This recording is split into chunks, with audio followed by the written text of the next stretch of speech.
মায়ের কথা। মায়ের স্নেহের মন্ত্রশিষ্য চন্দ্রমোহন দত্তের স্মৃতিকথায় প্রসঙ্গত একটি কথা বলি, যা আমার স্ত্রীকে ছাড়া কাউকে বলিনি।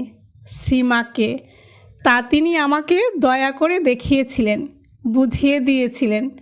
তিনি স্বর্গের দেবী, মর্তে মানবী হয়ে জন্ম নিয়েছেন আমাদের উদ্ধার করতে। কাউকে বলিনি, কারণ মায়ের নিষেধ ছিল তার জীবনকালে ঘটনাটি প্রকাশ করার। ঘটনাটি হলো এই: মা যখন জয়রামবাটি যেতেন তখন কখনো কখনো আমাকেও সঙ্গে নিয়ে যেতেন। একবার জয়রামবাটি থেকে মা কলকাতা ফিরছেন। গরুর গাড়ি করে কোয়ালপাড়া হয়ে বিষ্ণুপুরে যাচ্ছি আমরা। আমার হঠাৎ খুব ইচ্ছে হলো মায়ের আসল রূপ দেখার। এক জায়গায় গাড়ি থামিয়ে মা বিশ্রাম করছেন গাছের ছায়ায়। নিরিবিলি দেখে মাকে একান্তে বললাম, মা, আপনি আমাকে সন্তানের মতো স্নেহ করেন। আমার একটি অতৃপ্ত বাসনা আছে, সেই বাসনা আপনি পূর্ণ করে দিলে আমার মনস্কামনা 16 কলায় পূর্ণ হয়। শ্রীমা বাসনাটি জানতে চাইলেন। বললাম, আপনার আসল রূপ দেখায় আমার শেষ বাসনা।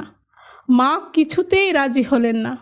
অনেক কাকুতি মিনতি করায় মা গড় রাজি হয়ে অন্যান্যদের বললেন, তোমরা একটু দূরে যাও, ওর সঙ্গে আমার একটু কথা আছে। আমাকে বললেন, শুধু তুমিই দেখবে, ওরা কেউ দেখতে পাবে না। কিন্তু আমার আসল রূপ দেখে ভয় পেও না, আর যা দেখবে কাউকে বলোও না যতদিন আমি বেঁচে থাকব। এই কথা বলে মা আমার সামনেই নিজ মূর্তি ধরলেন, জগদ্ধাত্রী মূর্তি। মায়ের ওই দিব্য জ্যোতির্ময়ী মূর্তি দেখে আমি তো ভয়ে একেবারে কাঠ। মায়ের শরীর থেকে জ্যোতি বেরোচ্ছে, চারিদিক জ্যোতির আলোয় আলো হয়ে গেছে। তীব্র আলোর জ্যোতিতে আমার চোখ ধাঁধিয়ে গেল। তারই মধ্যে দেখতে পেলাম মায়ের দুই পাশে জয়া বিজয়া। আমার সমস্ত শরীর থরথর করে কাঁপতে লাগলো। কাঁপুনি আর থামে না।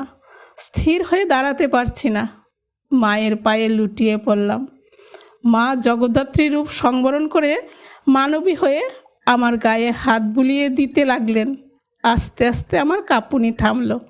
স্বাভাবিক হয়ে আসতে মা বললেন, যা দেখলে তা কিন্তু কাউকে বলো না যতদিন আমি বেঁচে আছি। মাকে জিজ্ঞাসা করলাম, আপনার জয়া বিজয়া কারা মা?